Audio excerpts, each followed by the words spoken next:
Cinema. Welcome back to War with Cinema. I'm your host, Greg, your local metalhead, and with me is... Par the Collector. What's up, everybody? And I changed things up. We were supposed to do Big Trouble in Little China, but I was sitting at work the other day. I was thinking about Woody Harrelson. In a million years, I've never would have thought you would have picked this movie. Yeah. And I feel like we've talked about the fact that you like this movie. Yeah. Because this is one of those movies that I usually tell people about, like, because, you know, everybody's like, the fuck is the Cowboy Way? Right.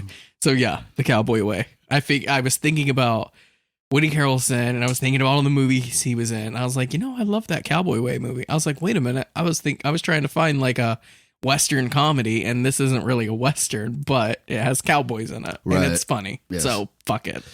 And it's so weird because, like, there's a couple movies that me and you have had that kind of like how we got introduced to it is similar. My dad loved this fucking movie. Like, we owned it on VHS. Like, my dad loved this fucking movie. I think we did too. Because I was telling you before we hit record, I was like, I don't remember how I watched this movie. I was like, I think my dad had it on VHS or I caught it on one of those late night shows, but I think we had the VHS. Yeah. So, yeah, I popped it in one day, sat down and watched it. I was like, that was a really good movie. Yeah, like, I would say, like, there's probably only like 4 or 5 movies growing up that my dad just always watched. Mm-hmm. Like, whenever they were on, he always put it on. And Cowboy Way and Tombstone were 2 of the 5. The other one was like Die Hard 1. He loved the first Die Hard. He's a big Bruce Willis guy too. Like, I think that's where I get a lot of my love from Bruce Willis. A lot of it's starting to make sense. This podcast makes sense now. He loved Last Man Standing. Like, he still stands by that as like one of the best Westerns ever. I'm not gonna knock him for it. I like that. It's a pretty fun movie. I like that movie, dude. Like, I didn't hate it. It was different. As I'm saying, it's like when you think you're like, all right, I've seen this before. It's like, well, not really. Like, no, it's different. And then, like I said, he had Ace Ventura. He fucking loved Ace Ventura when it That's came a good movie out. too. Yeah. I tell people all the time. I was like, once upon a time, there was a grown man who talked through his ass and in a movie, loved it. And everyone loved it. The greatest thing ever put on television at that moment in time. So this was my introduction to Woody Harrelson. Like, right. I did not know who he was before I watched this. And I was like, this dude is hilarious. I want to see him in everything. And so I do. If you tell me Woody Harrelson's in it, I'm going to go watch it. I don't care how bad it is. Yeah, I feel like it's like a tie between this and like White Man Can't Jump. Mm-hmm. Like, those are the 2 movies when I was a kid I just remember him being in. And then, obviously later on,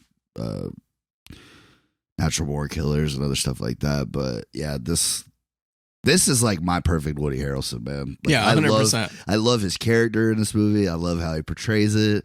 I love his vibes. And him and Kiefer Sutherland, like, I'm not saying so much chemistry. I know it's been 30 years. I'm not expecting a Cowboy Way 2, but I would like to see them do something else together. Yes. Because I think Kiefer is a great straight man, and Woody Harrelson he just fucking kills it in this movie. Like, he's the best part of this movie, in my opinion. I completely agree. Not to say Kiefer's a slouch, because I think he does a great job too. No, because we did, well, not you and I, but Victor and I did Flatliners not too long ago. Yeah. And he's great in that. Oh, yeah. Lost Boys. I mean, Kiefer's a dog, man. Mm-hmm. You know what I'm saying? Like, he's got his movies. You know, they're not all fantastic, but I even like that movie Freeway that he's in with him and Reese Witherspoon. And he plays a weird motherfucker in that I don't think one. I've seen that one. It's a crazy ass movie, dude. I might pick it one day, but yeah, it's fucking crazy. So, when did Tombstone come out? 93. This came out in 94. Hmm. And you know how I was going over the Tombstone podcast, I was surprised about the budget. Tombstone, 25 million. 35 million for this movie. You know why it was that much more? Because they shot this shit in New York City. They did. They did not shut down anything except for the train station part. Mm-hmm. Then they didn't shut down the whole train station, just one row of tracks. Yeah.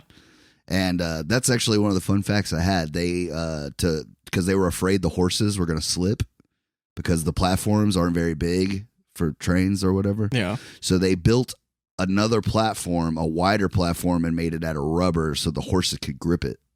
Oh, that's cool. So, like, because they were saying that there's no way those horses would have been at full gallop because they would have never have been able to they would have lost their footing or whatever. I say, yeah. But yeah, and then they painted it black to make it look like it was natural, like it was the way the tracks were built. I never suspected anything. I mean, as I was great. reading it, I was like, well, they did a great fucking job because I have no idea until this point. But like I said, the first time I saw this movie, I was younger, and I've seen it 1,000 times, but like last night was the first time I had watched it in over a decade easily. I don't think I watched this a lot as a kid. Like I saw it the one time and I was like, oh, that's really good. I don't think I revisited it a lot. I probably watched it a couple more times, but I have not seen it since I was a preteen. Right. So it's been a hot minute. Like I said, I feel like I saw it maybe one other time on like a Cinemax or some shit on, one night, but easily haven't seen this movie in at least 10 years since my kids have been alive. Yeah. Another fun fact, this is a inspiration for the Brokeback Mountain. Don't say that. Don't say that. Don't ruin this fucking movie for me. Like, don't do that. I'm gonna choose to ignore that fun fact. I'm gonna say that's bullshit. Because Brokeback's got two fantastic actors. This one has two fantastic actors. I know, but I just can't get the other one out of my fucking. There's a fine line that these two guys could have crossed by the end of the movie. No, I never got a gay vibe off these two. When he gave him back his belt buckle, I was like, I'm feeling those vibes. It's fucking friends, bro. It's friendship. There's only two in the world, Greg. It's not gay. It's friendship. If I give you a belt buckle, it doesn't mean I want to blow you. I'm giving you a belt buckle because we're friends. Don't fucking ruin this for me, Greg. Anyways. So this is about two cowboys that grew up together. And I love the opening credits. Yeah. It shows them growing up from kids like playing cowboys and Indians, and Pepper's always been kind of a show off, and that part where they're riding the sheep, which is adorable, by the way. Like they really do that at rodeos. Kids are sheep champions and shit like that. And that was cool. As another fun fact I learned while reading the production notes on this is it took them 2 weeks because they shot all the rodeo scenes. That was the first stuff they shot, and they had to hire real deal rodeo people, animals, everything. I didn't even think about that, but yeah. First great cameo of this movie is Travis Tritt, which I know you're not a big country guy, but like he's a big time country singer, and like at that time he was like top tier, there. Yeah, he was up there, and he's the one that had the hat, or not the hat, but he's the one that's got like the long mullet and the goatee. Oh, is that him? Yeah. And he's like, "What the fuck, Sonny? Why'd you let him throw in, man?" He goes, "We just lost our money now because of that shit." Like, because Pepper and Sonny, Pepper is Woody Harrelson and Sonny is Kiefer Sutherland. I'm not gonna keep going back, but y'all know. Kiefer. You were talking about mustaches in Tombstone. He's got a good mustache. He's got a good mustache in this one. Solid mustache. Mm-hmm. They make motherfucking cowboy hats look cool. Like, right. When I watch this movie, I still think to myself, like, man, if I look like that in a cowboy hat, I'd rock the fuck out of one, dude. Right. Because they pull it off, man. And Woody Harrelson, like, he's kind of more of like his dad was like old Dixie Mafia, like he grew up in the South. So like it's not hard pull off for me to see Woody Harrelson playing a cowboy. But Kiefer Sutherland, I could be wrong. Deal. Guy could have fucking grown up on a ranch for all I know. But 100%. The way he did it, like it was believable, but you've seen him do so many parts that it's just like, wow, like that just is a testament to like how good of an actor he is. Mm-hmm. Maybe it wasn't acting for him. Like that's what I'm saying. I don't know that much about him in his upbringing or whatever, but tapped into that inner rancher. Well, I'm just saying, like, I thought that was, like I said, Woody didn't seem like he was having to act as much because I just feel like that's he played himself. You can say that, yeah. That's the type of dude I see him being, like, for the most part. But Kiefer, I mean, we've seen him play, crazy, all up and down the spectrum of characters. So, I mean, I got a good respect for him last night watching it again. Put some respect on Kiefer's name. Yeah, Kiefer is that dude. Mm-hmm. And I never even liked 24, bro. I never watched a single episode of 24. I didn't either. Oh, another one he's good in, but you don't even see him until the end of that bitch, Phone Booth. Didn't see that either. Dude, because I don't want to watch a dude on a phone booth the whole time. Colin Farrell, it's like one of his best movies, in my opinion. I don't know. In Bruges is pretty up there. You want to talk about like tension? Like just fucking taking you on a ride? That's what Phone Booth does, man. Oh, yeah? Yeah, it's crazy. I'll probably pick it one day. But yeah, so beginning of the movie, they're cowboys and they do rodeos, and they're like the best steer rodeo. Like, they won state. They won state, and they got diamond and silver belt buckles for it. And it's just kind of like leading you into like how it is. But Kiefer's like the straight and the narrow. He kind of keeps Pepper in line, but they're a great team together because they grew up together. They're best friends, and they fucking roped this fucking cow in like 10 seconds. Like, they're badass. So they have a chance to go to the Nationals, which is like the biggest rodeo. It gets on TV, all that other shit. And Pepper don't show up. And everybody tells Sonny it's because he got fucked up in Mexico and just didn't come back. Mm-hmm. And so that's how the movie starts off, is you see Pepper get out of his truck, and these guys are all throwing money, and they're like making side bets on who's gonna ride the horse the longest. By the way, I didn't know this was like, I mean, obviously I knew rodeos were a thing. Right. But when I was like 14 years old, I was living with my uncle at the time. And I walked in the living room and he's just watching rodeo. Like he's just watching dudes on bulls. And I was like, it's crazy, bro. Have you ever seen it? Yeah. My cousin. Those dudes are real fucking. My cousin got kicked in the face. And shit fucked him up. I'm surprised he even knows his name now. Right. Yeah. He has stitches all down the face. That's tough. But yeah, I was just like, you're just gonna sit here and watch rodeo? I don't know. I just thought it was kind of odd. There's nothing more to add to that. I just thought, no, I mean, dude's just sitting there. It's one of those things that like you wouldn't think of it as being a sport, but those guys are real deal fucking athletes, bro. Like, first of all, the balls you have to step in that motherfucker, because it ain't like they can pull that bitch off of you. Like, if that bull just decides to kill you, you're done. Yeah. And then they got those fucking rodeo clowns that are probably making minimum wage out there trying to keep its attention so you can get away. That's if it doesn't fucking trample you. You know a good movie about bull riding, dude? Fucking Jackass. 7 Seconds. Oh. Great fucking movie with Luke Perry. That's all you need to see. See, that's the reason I want to do this podcast. You know so many like weird off the wall movies that you never pick. It's a good one, but it shows you like I feel like I've heard of it though. Oh yeah. It was big when it came out. I'd say, yeah.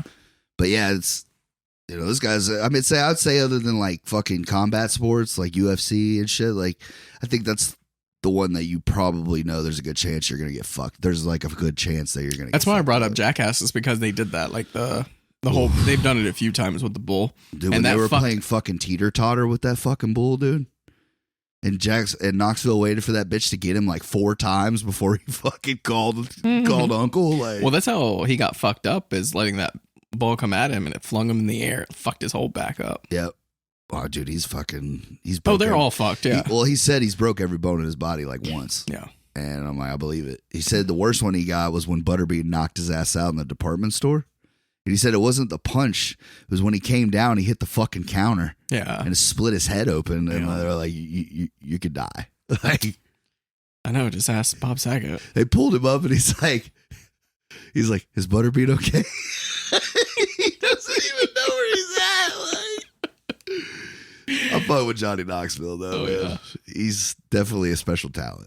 And he can actually act. Like, that's the thing for me. Dude, I mean, I'm saying have him play a fucking Shakespearean type shit, but like, there are movies that he's good at. I mean, he can skate by. He can get by as an actor, as but long he's as you not. Don't give him too much dialogue. You don't give him too much like character development. Like, I'll say this: he makes a great sidekick. Yeah, yeah. Like, I love him in Walking Tall. I think him and The Rock are great together. He does have his moments, but I wouldn't call him a great actor. I'm just saying, for like, he's much better than I ever thought he would be. Like, I mean, The Ringer, hell offensive, but I mean, he's funny in it. Like, it's a heartwarming movie. But yeah, so yeah. Anyways, so the Pepper and Sonny both ride. And Sonny pays his dues into the hat, yeah. And he tells Pepper, like, if you don't pay your debts off, I'm going to beat your ass. And he's like, well, you can beat my ass right now. And he's like, you heard what I fucking said, Pepper. And just walks away. Because, like, Pepper, he won't talk to Pepper because he left him in the wind, at that rodeo.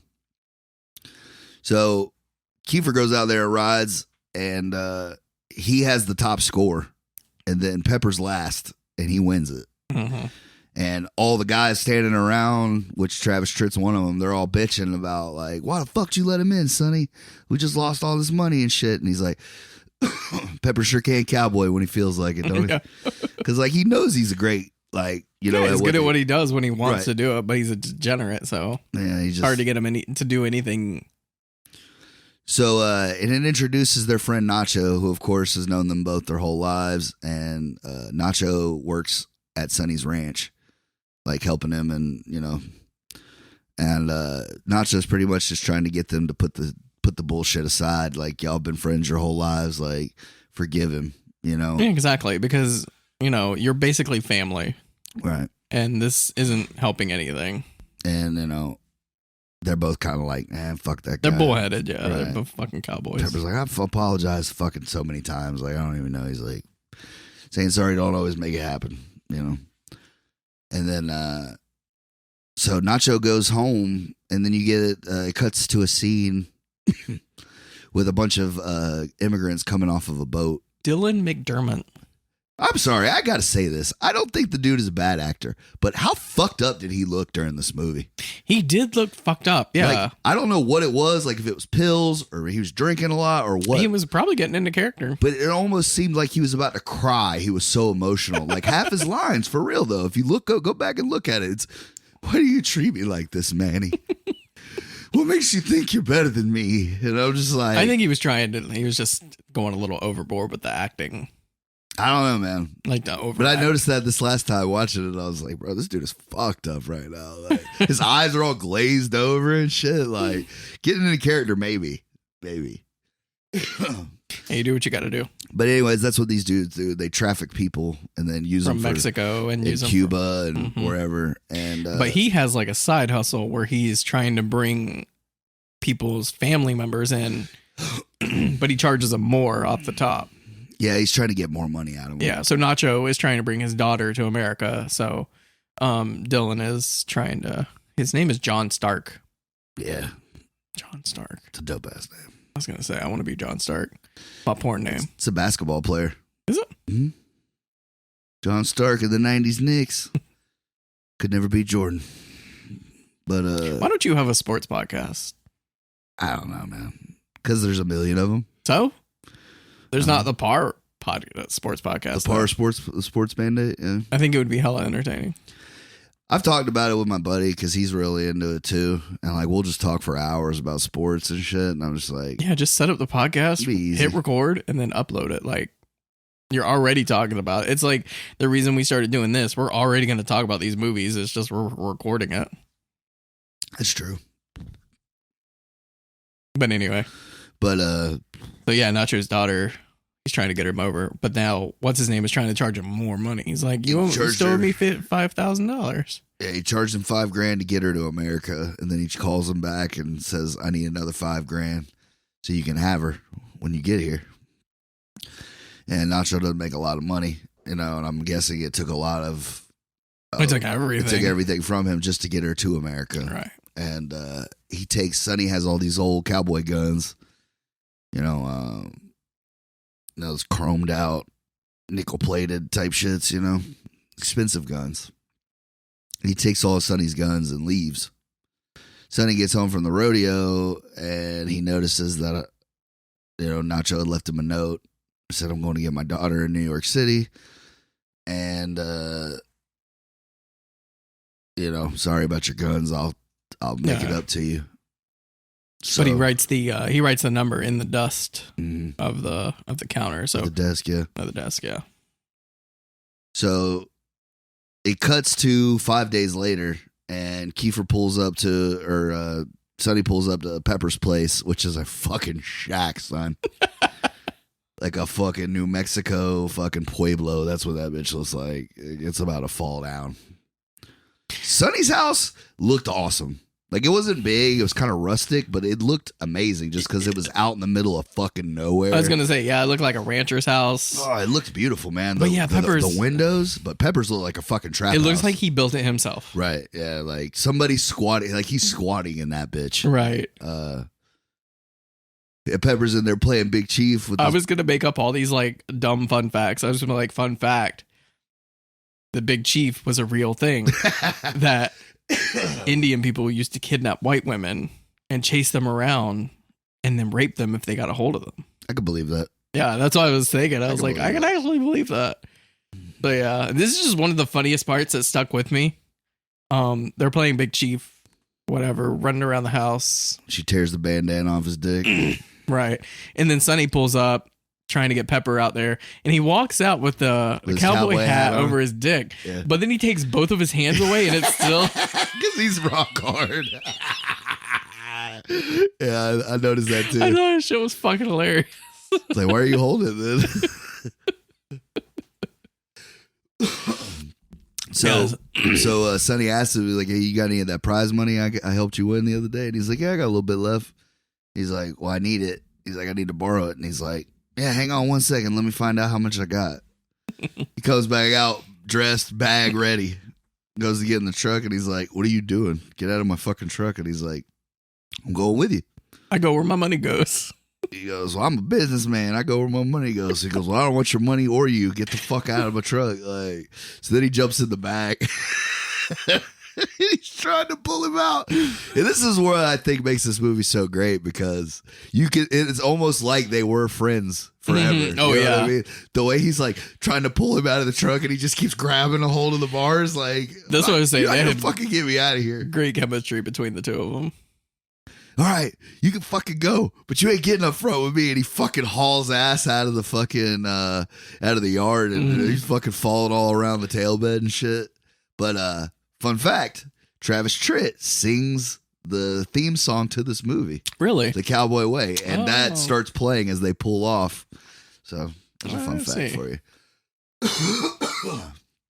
So I love it though, because at first he's all right, you know, he's over there fucking lassoing his boots and, you know, bullshitting, and then he's opening the window, and Sonny will say 2 words to him and then shut the fucking thing back up. Well, it starts getting cold because they're going from New Mexico to New York. So, like, that's cold. One hell of a fucking drive. Oh my God. I just thought about that. Like, dude, it's literally 2 parts. That beat up asshole Chevy they got too, dude. You know, imagine how many gas stops they had to make, dude.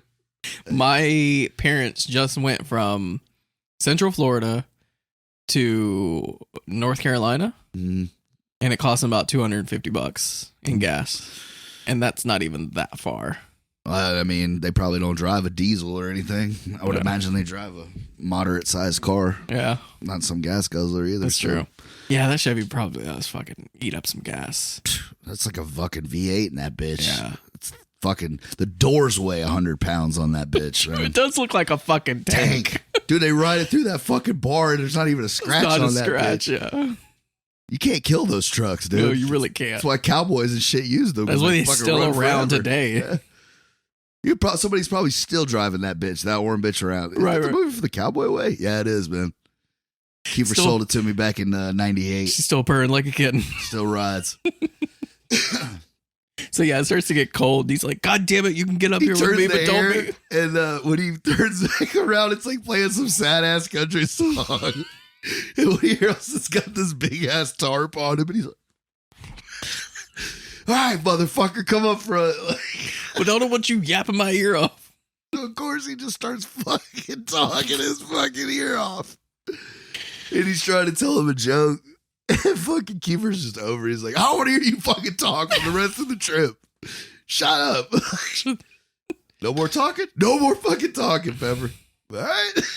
He zips that bitch up. So they drive past the sign, and Kiefer's like been driving for fucking what I assume is like 2 days. Yeah, no sleep. Pepper, how far to say to the interstate? He didn't say a fucking word. You want to get something to eat? Fuck, tell me the rest of the joke, Pepper. No, I love it that he's like, all right, you can talk. And then he just goes right back into the story. No, that's what he says. He goes, all right, finish your fucking story. Oh. Like, he's talking about this dude named Old Tuck who wakes up with a fucking horse he wakes up drunk with a horse in his bed. And he doesn't get to finish the joke. So they're like, you know, you have that whole scene where he's like fucking ignoring him. And he's like, all right, fucking tell me what Old Tuck says, Pepper. And he's like, well, she ain't the prettiest thing, but I ain't gonna kick her out of bed for eating oats. He thought that was the greatest fucking joke ever told. Like, starts kicking shit. I love the disrespect too, bro. Like he doesn't even want him there or in the truck, and this motherfucker has both feet kicked up on the dash. Yeah, right next to where he's trying to look. Great chemistry in this movie. Yeah. And I love that scene when they first pull up to New York because it is like a real thing. Like I've never seen New York City, so I can only imagine. And they just it is pretty crazy because I haven't been to New York, but I went to Chicago, and I'm from Central Florida, so Tampa is kind of big. It is. It's big. City. It's bigger, but seeing Chicago like just skyscraper after skyscraper, like it is overwhelming. Right. Yeah. I imagine. Yeah. New York would probably be just as crazy. Mm-hmm. You know what's weird I noticed in this movie? What's that? Not one shot of the fucking Twin Towers. I didn't even think about that, but that's true. Because like the 90s, every movie had the Twin Towers. Yeah, it was like central. Even some had to like edit it out. Of like, well, speaking of, yeah, you know what kind of blew my mind? There are people that are legally allowed to drink that were not born when 9/11 happened. That's crazy. Like, just putting time in a rough, spectrum like that just kind of blew my mind the other day. I was thinking about that. Yeah, they're 22. Yeah. Their car insurance is about to drop in a couple of years. Like, fuck. And they weren't even around. Anyway, it was just. Thanks for making us feel old, bro. Appreciate that. Yeah. But yeah, I just thought that was crazy. Like, you always see them bitches in the background of an older movie, and they just didn't use them. Like, so I was like, okay, that's crazy. No Statue of Liberty either, which I'm glad, because back in the 90s, like if you showed New York City, if you have New York in a movie, you lingered on Statue of Liberty for like 5 minutes. Right. But yeah, so he looks over and he's like, Sonny, yeah, Pepper, sure is big, ain't it? And they're just like, you could just see their amazement because they've never seen anything like that. You know? Mm-hmm. So I like this movie. I still like this movie. I think it's funny. But in the 90s, did you ever notice there was this trope where you would take something and then put it somewhere it's not supposed to be? Right. Yeah. And it was like, it happened so much in the 90s. And this is definitely one of those. And I think it's why it didn't do so well, because nobody really talked. Like, I talked about this earlier today with you, but I changed my mind on what movie I wanted to do. I was like, I want to do Cowboy Way. So in my head, I'm like, I'll just go home and like rent it off something. It's out of print. It's not on any streaming services. It's not even on the bootleg streaming services. Like, it's nowhere to be found. I tried looking it up on like YouTube and shit. Couldn't find it. I've looked at everywhere. So I had to buy a physical copy just so I could watch this fucking movie. And I was just going to say, like, nobody really talks about this movie that much. Like, it's one of those. I'm surprised it's one of those hidden gems, man. Yeah. And I think it's the only people that do know this movie are people our age. Right. They just happen to come across it, to growing up. Or they had like us, they had a parent that enjoyed it. Mm-hmm. And I watched the trailer for this movie, and thank God I didn't watch movie trailers like that back then, because this would have completely ruined this fucking movie. They literally show every good part. Oh, really? In the trailer. The trailer's like 5 minutes long. They even show old boy getting killed at the end. Jesus Christ. Yeah, I'm like, what the fuck? Why would you even go watch it? Like, right, that is the movie condensed down.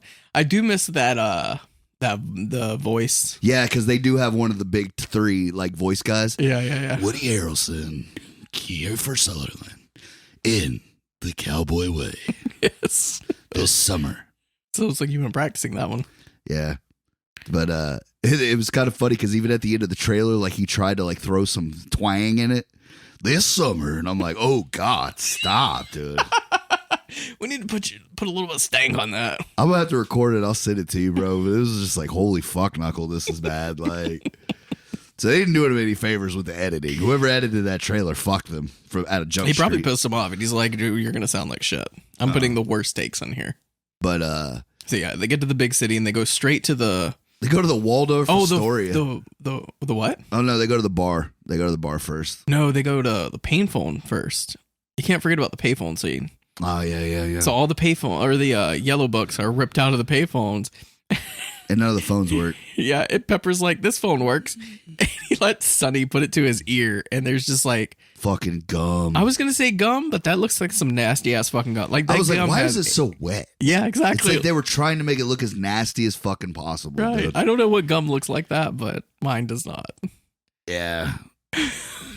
Yeah, I remember like that was nasty as shit. So nasty. But yeah, then But my wife's been to New York like 3 or 4 times, and she says that's like rule 1: never pick up the pay phones. Yeah. Well, they don't have them now, but right. And don't look for change. Right. Don't ever check for change. Ain't no telling what's in there. Yeah, they put thumbtacks in there. Piss. Who knows? Homeless dude just pissing in a fucking change. Yeah, it's New York. I didn't even think about that, but yeah. There's like a dirt line. Dirt line on every building, like just filth. It's a filth line. It's the pee spot. There's so much nasty shit on the ground and in the sidewalks and everywhere, the alleys, that like my wife says, like every building, like a good 6 or 7 feet, it's black, and then the color of the building. Oh yeah, it's because the trash men go on like strike regularly, and they won't pick up trash for like weeks. Because the mob, baby. Yeah, gotta give me my money. Chicago is so much better. So much cleaner. People are nicer. They got the mob out of Chicago. That's why. Yeah. But yeah, so they go to the bar where they lost her Nacho, and it's actually a funny part because Luis Guzman. Fucking shout out to Luis, man. I remember this is like the first movie. This is like Carlito's Way, or like the first movies I saw him in. Yeah. And then you just couldn't stop seeing him for the longest time. He was in everything. Still pops up and shit every now and then, dude. I like Luis. I think he's good. But yeah, he's one of the toughs in this. But he goes up and he's like, "Howdy," and he calls him like a fucking asshole or something in Spanish. No, he bumps his arm while he's trying to take a shot. And it like chips it like hits his teeth. Yeah. Man. I don't know if anybody's ever hit a tooth on a glass, but that shit don't feel good. Mm-mm. And he was still friendly about it. Yeah. Like, I got into a fight way before that. Southern hospitality over in New Mexico? Is that how that works? I mean, they are southwestern hospitality.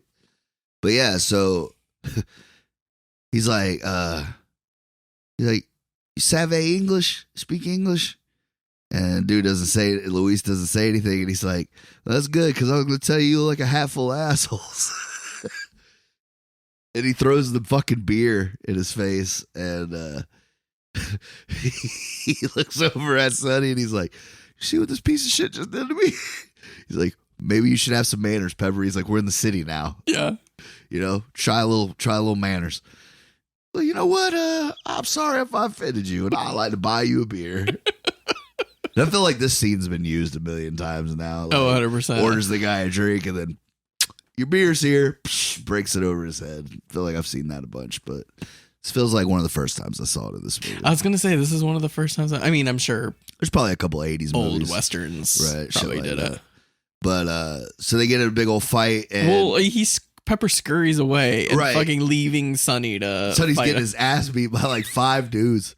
But Kiefer's like cowboy strong in this movie, dude. He's fucking one hitter and quitter in people, dude. Yes. Through half of this movie.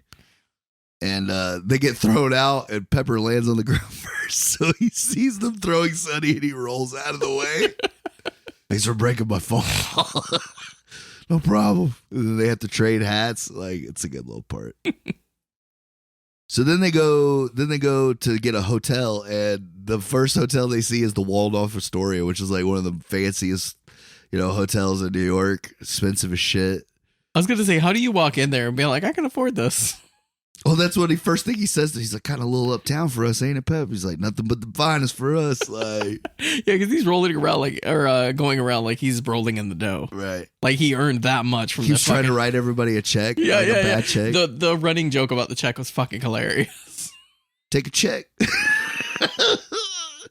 And he even says it like when they're going to check in. He's like, I don't know why you keep trying to write checks. He's like, you don't even have a bank account. The funniest is trying to write the homeless man a check. Oh, yeah. Don't take checks, only cash.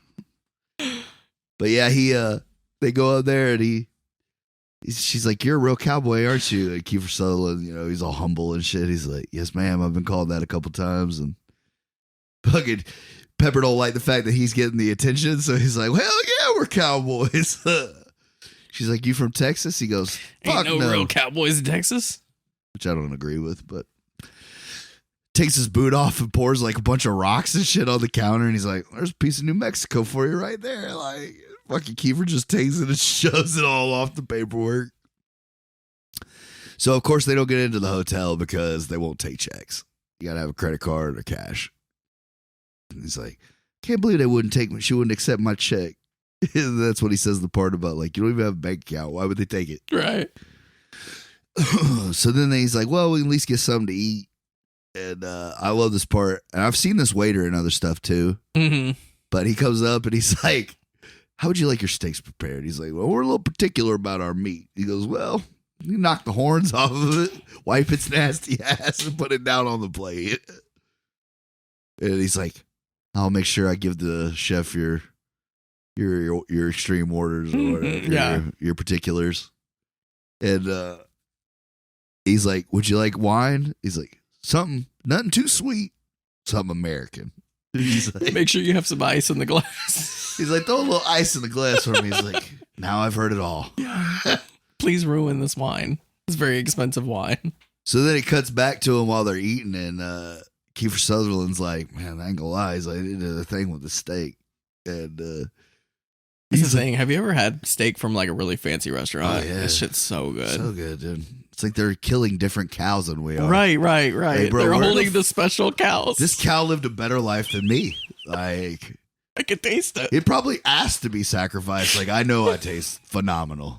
I don't want to deprive the world of my deliciousness right now. Don't you use one part of me for a burger. All fillets. If you grind me, I will come back and haunt you. Turn my fucking hooves into McNuggets. But yeah, so he's like, they've had 3 bottles of wine. So you know this bill is fucking ridiculous. Never says the number, but like when the check comes, he's like, not happy. Is there anything else I can get for you? He's like, got any popsicles? It's like, no, I'm sorry, sir. We don't skipped over the part where he sucks on the bottle. Oh yeah, but he's like seducing the lady playing cello. Yeah. And he keeps like fucking that like he's eating pussy, and she's just like apparently never had any guy hit on her ever in her life. Right. And he takes his fucking tongue, which I don't know if you've ever tried that, bro. Fucking wine bottles are heavy, dog. Yeah. Hey, so that's showing some strength. Right. And he fucking notices that like cause Sonny's laying out the plan, like this is what we need to do, this is who we need to find, and he looks up and Pepper's just shaking this fucking wine bottle at this chick, and he fucking rips it off his fucking tongue. And the chick drops her cello and shit, like ends up fucking up everybody. It's funny. But yeah, he gets the check or whatever, and he's like, why don't you go outside and I'll go ahead and take care of this. They're walking out. They fucking run off. He's like, they probably think we ran out on the check. He goes, well, they're thinking right. Thought you said you had that prize money. You fucking lied to me. And he's like, I never lied to you. I got some of it. He's like, how much you got? He's about like, $8. $8, I reckon. I'm fucking sick of your shit, Pepper. And I got to give a shout out to my boy Ernie Hudson, because the forgotten Ghostbuster, he's great in this. He is so great in this. He is good. They fucking camp out in Central Park. They've got a fucking I like that they make a little fire. Yeah. Like they're real cowboys, like just out in the fucking woods. Like there's only one park in New York City and they found it. Like they're like, we found the grass. We're good. So he wakes him up and he's like, you know, it's fine to camp in Central Park. And he's like, what are y'all doing out here? He's like, well, you know, I forgot what he says. Like, you know, real wicked shit. Oh, yeah. We're cold-blooded murderers or whatever. That's what he said. You know, like we're criminals mostly. Yeah. You know, just real wicked shit that we do out here. And then that's when he tells him to, you know, Sonny always, Pepper, watch your mouth. It's an officer of the law. Just doing his job. So then, of course, Pepper sees that the horse isn't standing right, so he goes back there and pulls a piece of glass out of the horse's hoof. Yeah. Shows the cop, and of course the cop like instantly becomes their best friends. Because he wanted to be a cowboy when he was growing up as a kid. And you know, I can only imagine in a place like New York, like you don't meet like real cowboys and shit like that. You know what I mean? Unless they're visiting or something. But so he still gives him the fine. But yeah. He's Don't like, forget. I almost forgot. he's like, what brings you to New York? You know? And he's like, we're looking for our friend and we don't know where he's at, and yada, yada, yada. So he's like, well, come on down to Missing Persons. He's like, I'll help you find him. So they go down there and he keeps talking about how he always wanted to be a cowboy. And he's like, I was always a big fan of Bill Pickett. He goes, Bill Pickett was invented bulldog and black cowboy. And he's like, Sonny, you hear this crazy motherfucker talking about Bill Pickett was a black man? He goes, a black man invented bulldog. And he's like, yeah, that'd be Bill Pickett. He goes, oh, William Pickett. Yeah. So then I love this ancient technology of the computer. Dude, did you recognize old girl typing it in? No, who is it? It's Allison Janney or whatever her name is. The one from Mom, and she's a big timer now. Oh, really? I thought I recognized her, but I couldn't place her. Yeah, she's gonna be way down on that. Yeah, I was gonna say she's like right above 2 the minute guy on Subway. Yeah.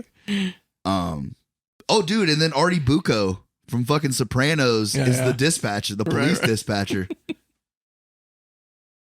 So, like I said, it's a bunch of, oh, dude, and then I don't know who the fashion designer is at the party. Right. When he's like, man could get a fucking forever erection in here. And he's like, speak for yourself. Like, that guy is like a big time designer. I just don't know his name. Mm-hmm. I want to say it's like Ralph Lauren or like Tommy Hilfiger. Something like that, dude. Or Tom Ford, somebody big time. But like, I don't remember his name, but I know his face. Yeah. Like, you know? But that's why I said they just like sprinkled tiny bits. Like all we were missing was like a New York Giant to show up in this movie. Lawrence Taylor, what are you doing here? Well, it was 94 before everyone kind of blew up, I guess. Yeah.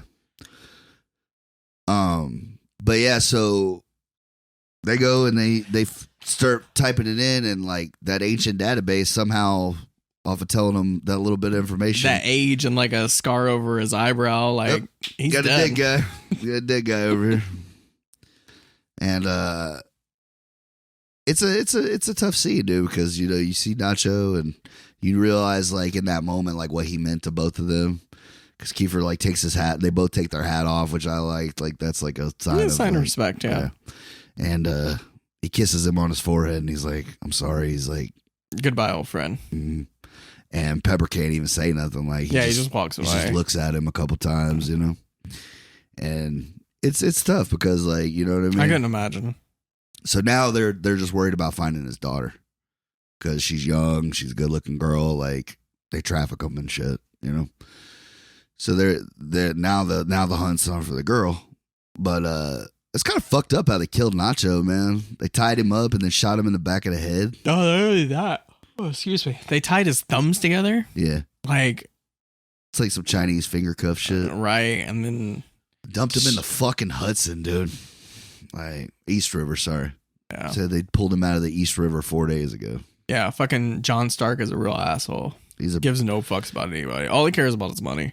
Dude, and I gotta say Mexican this, pussy. Like I'll get to it. I'm not gonna dump onto it now, but like the third act of this movie, this time around, kind of pissed me off a little bit. Yeah, same. Like a lot. Yeah. Like, now it didn't ruin it for me, but it definitely kind of was like it hits different. Yes, that's exactly what I was gonna say. Definitely. Like I mean, I know that it's a movie. You know what I mean? And it's like whatever, but like this time around, for some reason, like I was like, okay, I could let that go, and then like another one would come up and be like, all right, I'll let it go. And then by the end, I was just like, none of this shit is real. All I was thinking is like, he really wants that Mexican pussy. Cuban pussy. Cuban pussy. I'm sorry. No, I'm sorry. So that's when you're introduced to Stark and like how crazy of a motherfucker he is. You know, they're shows him like, yo, there's a guy, Monk. No, that's not Tony Shalhoub, is it? That's a different guy, but he looks like Tony Shalhoub.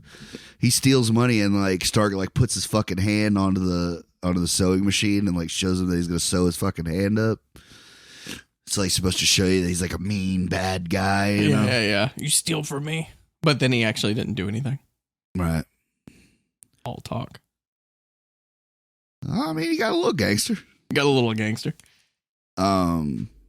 Ouch. But he's not even the top dude, and that's where a lot of his problems comes from. Yeah, because he's the second in command. It's an old dude named Manny that runs the shit. Mm. And that's the one thing I didn't like about this movie. Like, he made it seem like he was not a bad guy. Like, he was just helping these people out. Yeah, I know. I was thinking the same thing. Like, I mean, he kind of is. He's giving these people you're bringing them over to do slave work for next to nothing. Yeah. And you're selling them on the dream but of at America. least they're in America. Like, at least they're not in Mexico. Like, I know a lot of people are trying to get out of Mexico because it's absolutely insane. Like, I would assume someone would rather be a sweatshop worker in America than whatever it is they have down in Mexico. Like, you're liable to be shot in your face. I guess it would just depend on how bad you had it, I guess. But like, this sucks, but it doesn't suck as bad as what it was. Yeah. That's what I assume anyway. So you find out that he fucking Stark kills her dad over $5,000. Yeah. And that's like the biggest thing to me. Like, when it shows this dude's car, he's driving a brand new BMW for that time. And his apartment just looks fucking chic as fuck, dude. He's in a fucking silk kimono. I'm like, how many people has this guy fucking sold? Like, I don't know if you know this, but human trafficking is where it's at, I guess. Like, that's where the money's at. There's no retirement, but let me tell you, you clean up weekly. Like, so I'm just thinking, like, man, $5,000, bro. What was that, like, your fucking rug? Like, did you really need that 5Gs? I think it's just one of those things people get on their trips, like, trying to get every little greedy. Yeah. And then the old man even says it, like, you're getting fucking greedy, man. Yeah. He goes, you're gonna fuck this up for us. He goes, you killed that girl's fiver over $5,000. He's like, who the fuck are you? Yeah. Like, I wipe my ass with $5,000 every morning. Pretty much is like what he tells him, and he's like, you don't fucking work for me no more. Yeah. Or that's what Stark tells him. He's like, I do the things you can't do anymore, man. You don't have the stomach for any, Manny. Mm-hmm. And Manny fucking hits him where it hurts. He's like, you know what I don't have the stomach for anymore? You, John. You. And it's kind of a cool scene because, like, Luis Guzman and the other henchmen are, like, sitting on the couch just watching this go back and forth. And right before he fucking shoots him, he winks at them to let them know, like, hey, don't worry, Daddy's got this. Mm-hmm. So the old man, like, he just yells at him, like, sends him away like a fucking scolded child. And he's like, you know what else, Manny? You think you're better than me? And he fucking gives him 2.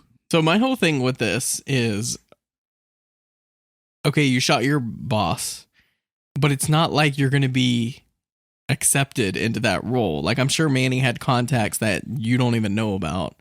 Well, it shows that little meeting, like, when they first go to the bar. And the guy's like trying to give him a warehouse, and he's like, "No, man, I got a guy across town. Give us that for half the price." Yeah. He's like, "I just don't want to see you get fucked, Manny." And he's like, "I've known that dude for 30 years. He's a friend of mine. Who's gonna fuck me?" Yeah. Like, he's pretty much trying to make himself more important than he was. Right. But that's the thing. You killed the old man, then they got nobody to do business with but you. Yeah.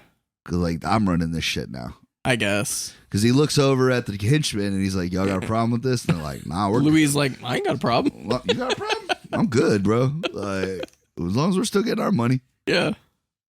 And I just thought it was really gangster. He pushes the old man out of the fucking chair and then, like, steps over him. Oh, the way he grabs him and pulls him out of that chair. I was trash. I was wondering, I was like, was that the same old man, or did they put like a stunt double to like get pulled out of that chair? Because I don't know.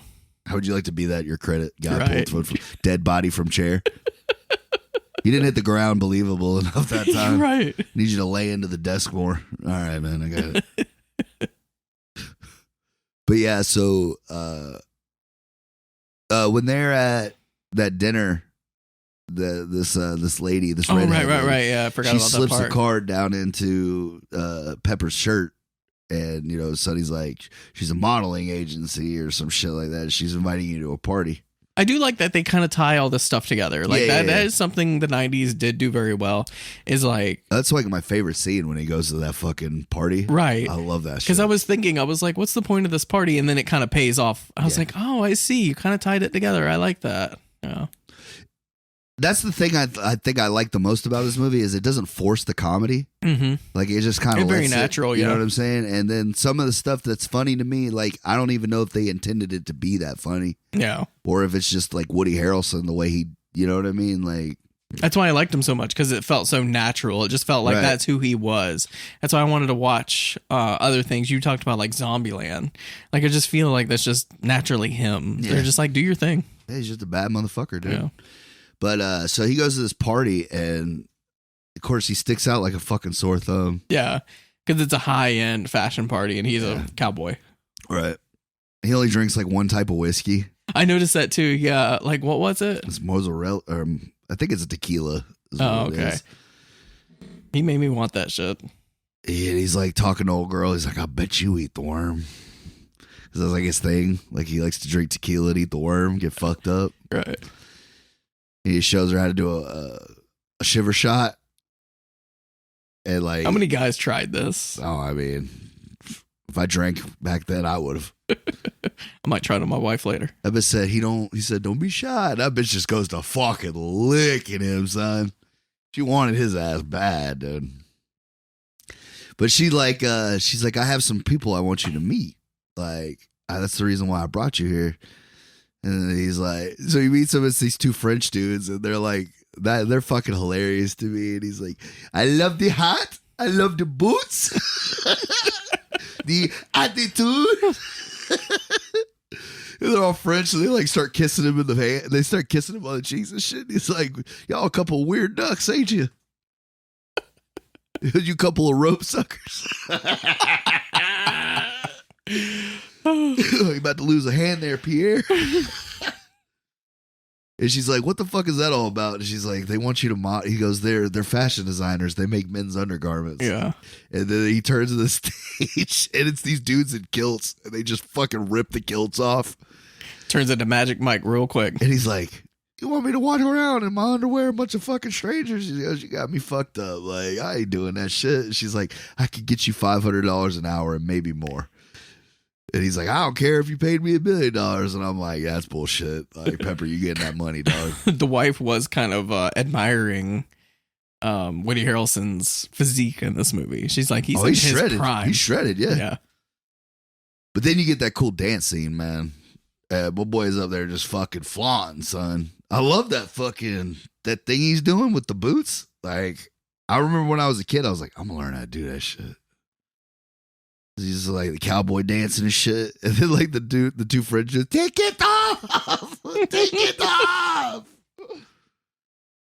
So, yeah, he's like flirting with old girl, and then that's when he sees John Stark. Mm-hmm. He's like, he just goes straight punching him in the face. He's like, "You know him?" And she's like, "Yeah, he's a clothing manufacturer." She's like, "I don't really know him."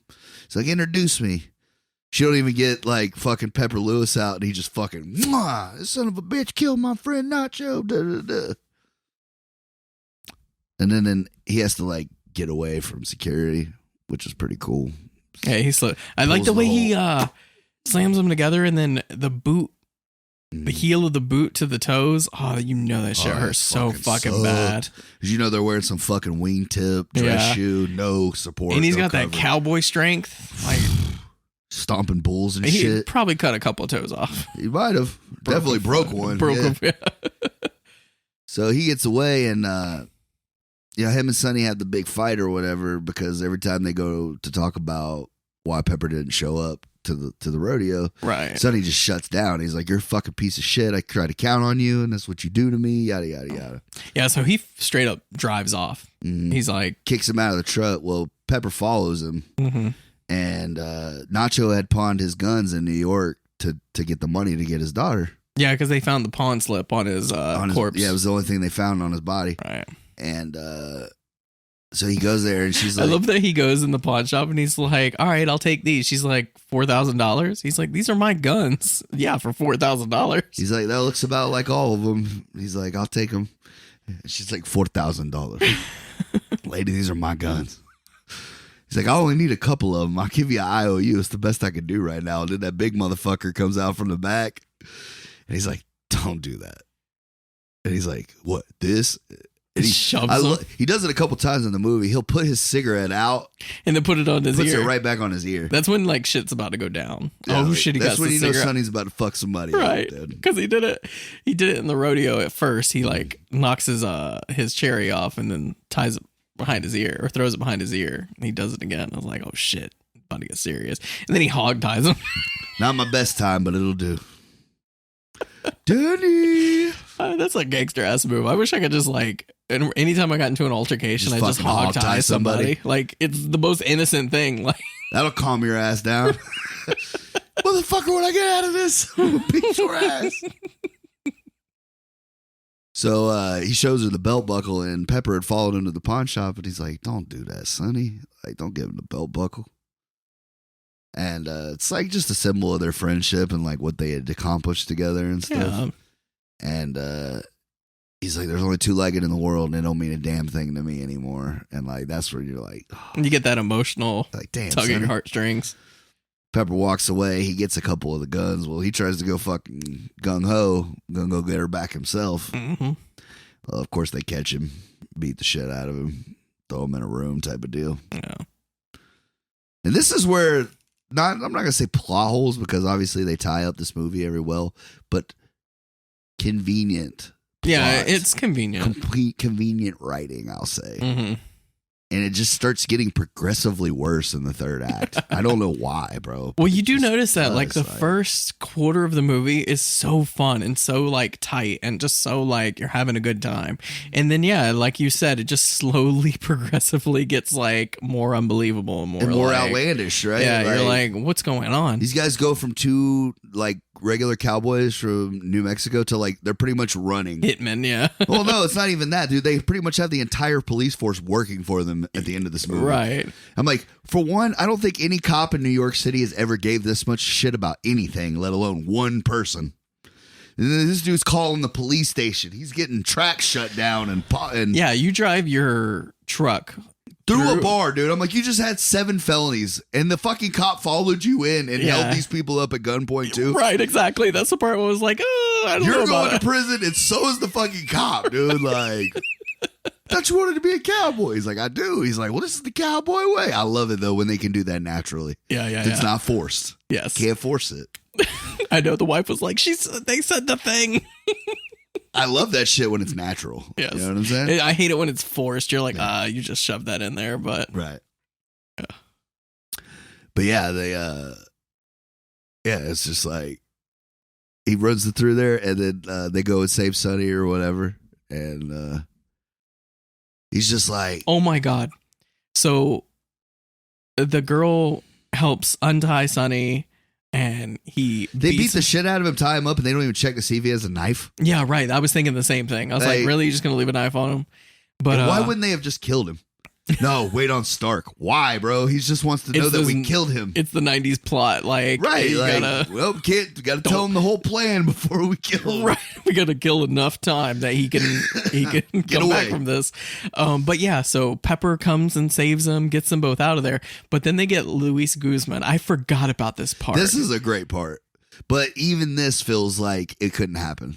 I feel like this could happen. I feel like for a certain second, but then that fucking calf's gonna rip your dick off. Dude. Yeah, that's the point. Yeah, I get that, but I'm saying, like, that's fucking murder. Like, they're playing it off as a playful joke, which is cool and all. But once again, the cop is helping them torture somebody, dude. Yeah, even the most noble of causes. I'm just like, and I'm trying not to pay attention to it. I'm just like, no, you can't help it though. I'm having fun. I'm enjoying the movie, and it's hilarious, bro. Look at this calf. What's a baby cow gonna do to me? Suck that dick right off your body. He's a big one. He sees it, and then the cow's eyes just get all big and shit. He's like, we had a hell of a time getting him off his mama's tit. He goes, and it might even feel good for about 3 to 4 seconds. And then I started getting hard thinking, never mind, I'm just kidding. Oh, Jesus. And then I was like, I want a cow to blow me now. Because you can't help but imagine what that would feel like. And you're right. You're like, oh, that would feel good for a couple of seconds. And then it would just suck. Because that's what I'm saying. For one, I feel like as soon as the cow isn't getting milk out of it, it's going to go harder. Right. Because they're going to think something like, oh, it's just a little clogged up. We're just going to clear this bad boy out. And then you got teeth involved. Like, your dick is gone, bro. It's gone. I need Mythbusters on this one. And not only is he getting his dick sucked by an animal, but it's also a child animal. So it's a pedophile on top of it. Bestiality and pedophilia. Pedophilia, bestiality all in one. Like I said, dude, the amount of felonies they rack up in this third act, bro, they'd have done life. They did on life in New York. First of all, New York has some of the most strict gun laws, and he just lets these dudes go in there like fucking. Just because they're cowboys, it's like just let them go. They know what they're doing. They're deputies, man. They're the good ones. At least if you'd have sworn them in or something, I could have got a little bit more behind it. The only reason I let it go a little bit is because they did get them to this trafficking ring. Right? They did help them but find. Dude, they even got half the police force out on the boats and shit, bro. Right. I'm just like, bro, who's working for who out here, dude? And like what? Ernie Hudson's like the most powerful cop in New York. He's just like calling in radios, random ass radios. They got the dispatcher. He's actually the chief of police. That's at the 62 precinct. Dude, he has the chief of police come out and tell them like, hey man, I just want to let you know, like, there's a shit ton of this going on. Like, we ain't going to find this girl. She's fucking gone. And I was just like, when the fuck has a police chief ever taken time to talk to two random motherfuckers ever in their life? Oh, well, you're friends with Ernie. So, we're gonna take good care of you boys out here. And then they steal two cops' horses, and he's like, it's all right. They're good with horses. Yeah, it's still a felony. Just let them go. It's still a felony. Riding the horses on the fucking tracks, then they get on the train. Where are the horses at now? Now the police, and those are technically police officers. So those horses run into the fucking river and die, bro. Then they killed two cops. Yeah, right? I'm just saying, like, it's like Grand Theft Auto. I'm saying, dude, it's like the third act of this movie. They're just like, look, we're gonna call this fucking movie "Cowboys on the Loose." Yeah. And like, I feel bad because I still enjoyed it, And then the shootout part, like, they go into this dude's warehouse and they just start shooting motherfuckers up, bro. Sonny kills two, Pepper kills one. And I'm just like, these are the bad guys, though. Yeah, I get it, but like, they still fucking killed somebody. No statements, no nothing. All right, guys, you got your girl. I hope you have a good one. They literally went from one crime scene to another crime scene to another. Oh, they broke into a fucking petting zoo to get the calf. Yeah. And the cops with them. Oh. I don't know, man. I can't think about this. But this last time around, I was just like, these guys would be deserving life. Yeah. They saved this girl. I was thinking the same thing. And they're just like, it's all good. Yeah. And old girl was pretty accepting that her dad's dead. And now she's just going to live in New Mexico with these two white guys. Like, she's all got a cowboy hat, automatically speaks perfect English. They're like, you take care of her now. She's like, I will. I'm like, okay. But yeah, and I'm sorry, like, I know that CGI wasn't a real big thing or whatever, but at the train scene when he lassos even when I was a kid, I was like, you could have done better. That's a dummy. 150%. Fun fact, that was a real person. He actually was born with no bones. Right. I like this new fun fact segment. And I just kept thinking to myself, like, bro, all the budget was gone. Like, look, man, we tied 2 pillows and a couple fucking t-shirts. $5 million went to that puppet doll. But yeah, that was another thing is they had to use, I think it was almost 50 cameras to catch the scene of them riding the horses through the streets because they were I forget what they call them. They were show horses. Like, they jumped over shit. Like, those things where, like, they go through, like, a course and the horse has to jump over the little shits and they, like, grade them or they time them and all that other shit. Yeah. It's like a thing. It's like right. I forget what they call it, but it's like that movie, Something to Talk About with Julia Roberts. That's what those people did. They had show horses and they competed and all that. But anyways, that's what those horses were for. And Woody Harrelson and Kiefer Sutherland both knew how to ride a horse, but they were like, look, these aren't fucking normal horses. They got horsepower. They're like, if you lose control, don't worry about it. They're trained. They'll stop after, like, we give them the fucking command or whistle or whatever. Okay. But like if you fall off, you're going to get fucked up. So they said, whatever you do, just pull yourself into the horse. Hold on to the horse. Don't let go of the horse. And Woody Harrelson's like, I've been riding horses my whole life, man. He's like, I ain't afraid of shit. And he said, when they said action and that motherfucker took off, he said the first 3 takes were useless because it was just me and Kiefer fucking hanging on for dear life. There was no acting, nothing. He's like, we just were fucking terrified. He's like, and then eventually we, they spliced it all together and got it. But like, I thought that was crazy that they had to do it. And they literally shot it in New York, which nobody shoots in New York anymore. Like, it's just easier to go to Canada and build in New York. Right. And that's what most of these people do. But they filmed in New York City. all that stuff. And I just thought that was crazy that like, because Woody Harrelson's like, out of all the movies I've done, he goes, that was one of the scariest shits I've ever done. What, the horse? With the horse. He's like, because we really thought these horses were going to fucking kill us. He goes, I had to look it up, but they still use horses in New York City for the cops and everything. I wondered about that because, like, I know that was a thing at one point. Yeah, the same thought process. I was like, I knew this was a thing at one point in time, but do they still do it? Yes, they do. Yeah. Because in crowded places, they need to be able to see what's going on around them. So horses are easy because people just get the fuck out of the way. That's what I say. When you say move and you're on a fucking, what are them fucking horses? The Budweiser horses called. When you're on a fucking Clydesdale, they'll get out of the fucking way. Right. But yeah, when I visited New Orleans, I mean, this was 2015, 14, something like that. But on Bourbon Street, they had horses, cops on horses. And I remember because I was drunk as fuck, and I asked the cop if I could pet his horse, and he was like, "Yeah, just don't make any sudden movements." Like, I'm like, "What the fuck does that mean?" And he's like, "The horse spooks easy." Yeah. He's like, "You want to lose a fucking hand?" I'm like, "No." He's like, "Then just be easy." I gave it like one snout grab, you know, like one snout pet, and I was like, "All right, I'm good." But it was good times. But yeah, I was wondering that if that was still a thing. Like, I guess like, yeah, it makes sense. But it's like, where do they keep these fucking horses at? Like, I was thinking about the shit problem because you know they're shitting everywhere. Oh yeah, but they put bags on them. Well, that's what the wife told me. She said they have bags on them now that like catches all the shit. Same thing at like parades and stuff. When you see people do it, they'll either have that or they'll have somebody on a cart with like big ass pooper scoopers that they pick up the horse shit while they're going. Right. But yeah, it's just crazy, man. And like, never being to New York City and then seeing it then, like, versus now, I bet like it's crazy, like the difference of how it looks. But even with all the problems in the third act, I still had a great time watching it. I still laughed. Still hit me in the nostalgia. You know what I mean? Yeah, I still had a good time with this movie. I understand how not perfect it is, but nostalgia hits me hard with this one. I was gonna say, like, the first 2/3 of this movie, I still like. It's a classic to me. Mm-hmm.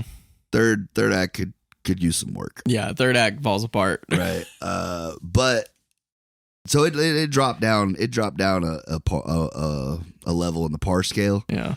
But I still give this movie a solid like 7.3. 7.3. Yeah.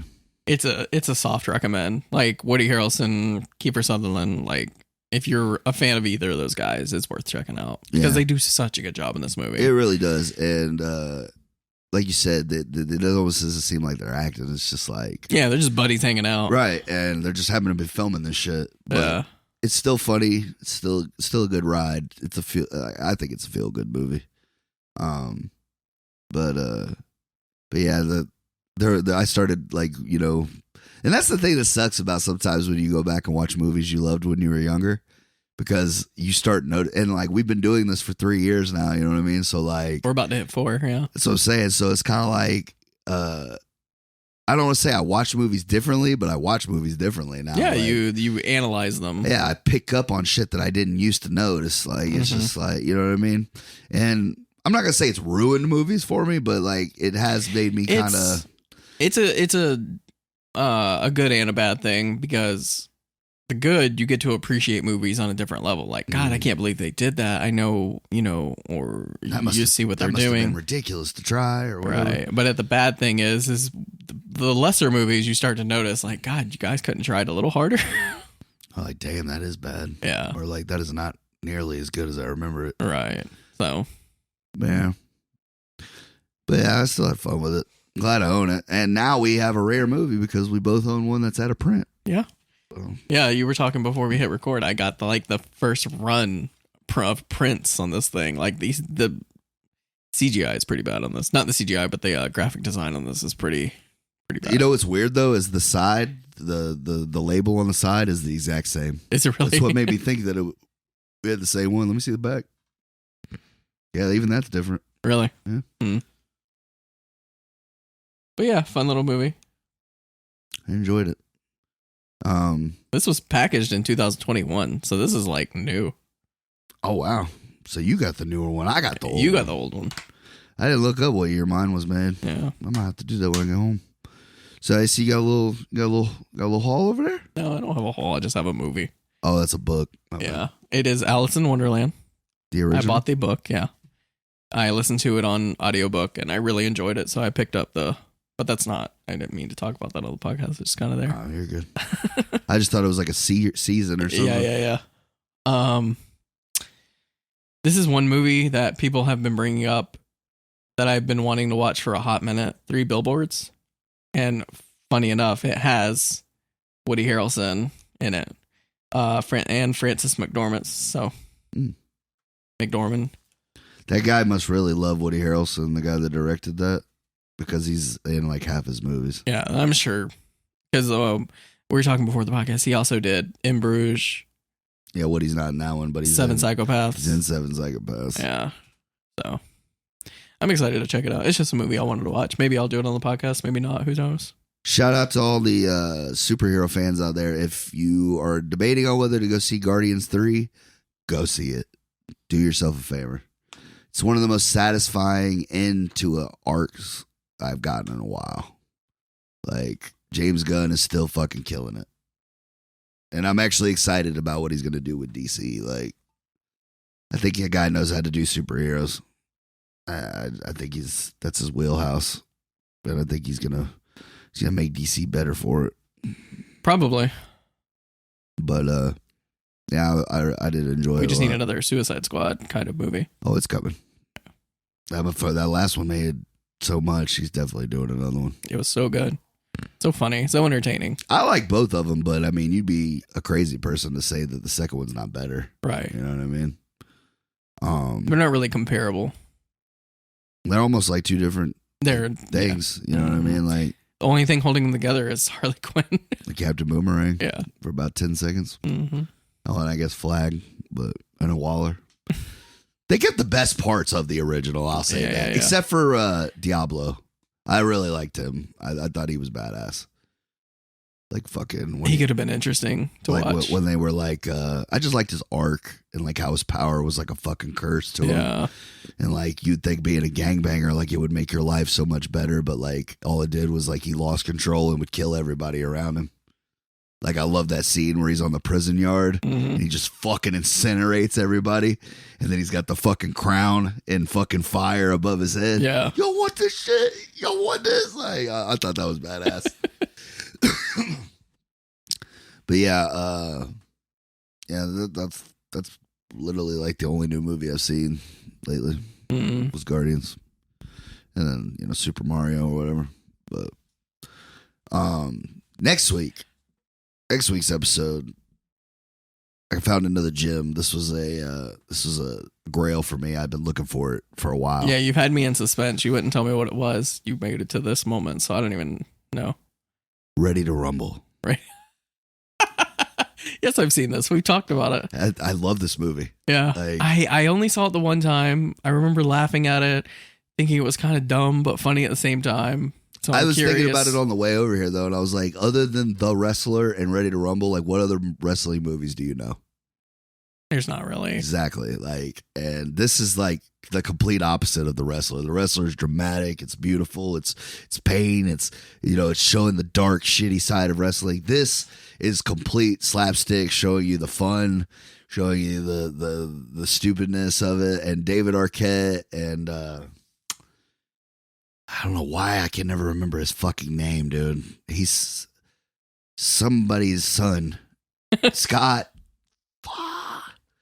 His dad's like one of the best actors ever, dude. I don't know why I can't think of it right now.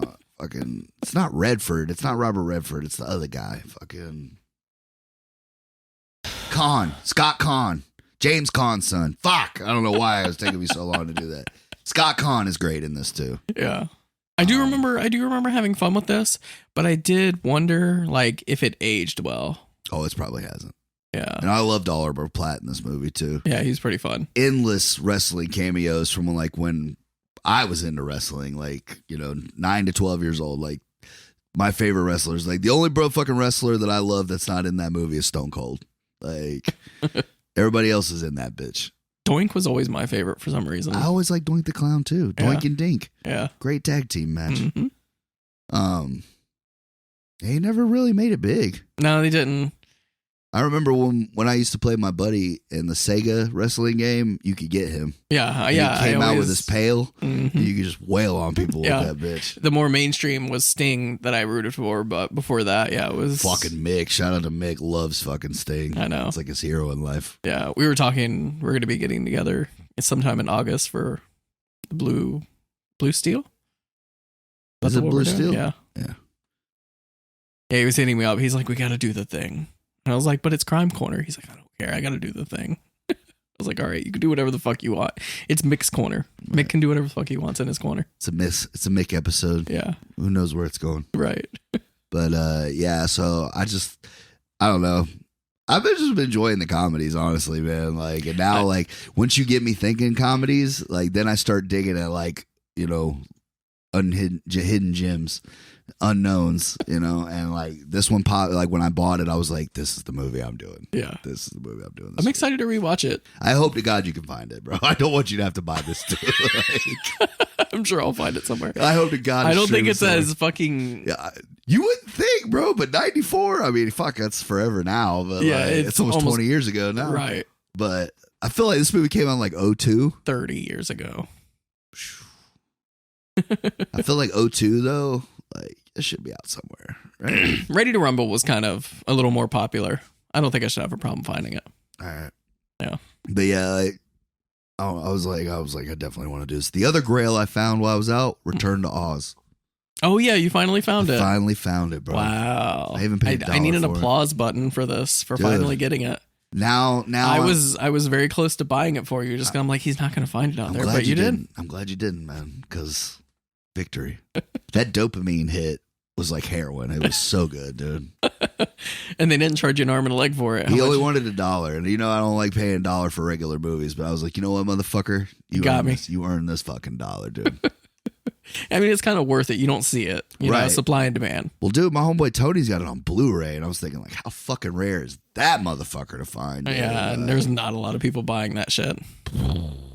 But yeah, dude, it's like the most non-talked about sequel, like unknown sequel. Somebody at work brought it up to me, and I thought I knew who he was talking about. I thought he was talking about Oz with James Franco.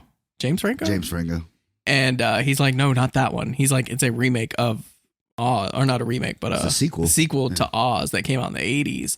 He showed me like a clip of it, of like the things with the wheels on its hands. He's like, isn't that terrifying? I'm like, yes, it is. I don't want to see this. Dude, that shit was made for kids. Yeah. I saw it at summer camp, and I was like, what is this movie? And they're like, it's the sequel to Wizard of Oz. I was like, Wizard of Oz doesn't have a fucking sequel. And they're like, yeah, it does. It's nightmare fuel. Dude, even the fucking villain, she like takes her head off, and she has like 12 heads. Like each have different expressions and shit, like, and hairstyles. It's a creepy ass movie, and I haven't even seen it in probably 25 years. And yeah, I still remember that shit. Like, are you gonna do it on the podcast? I don't know.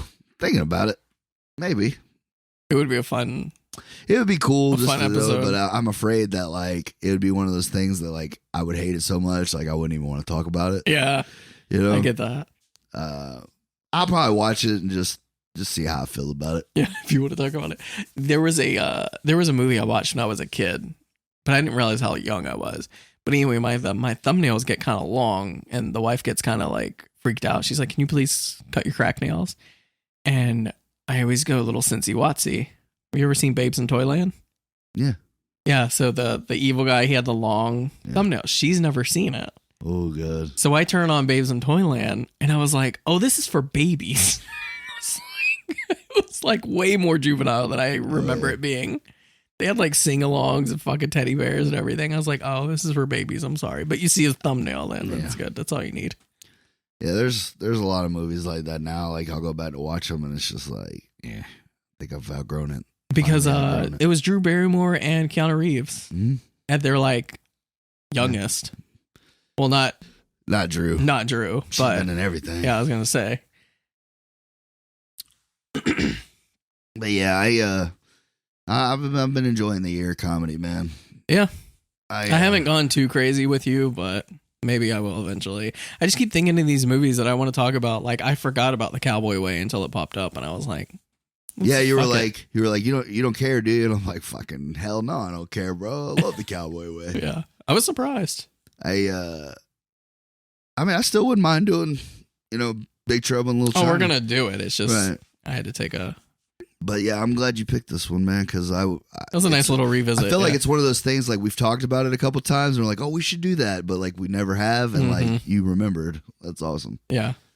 But yeah, I'm definitely looking forward to doing Ready to Rumble. Ready to Rumble. Well, until then. Later, y'all.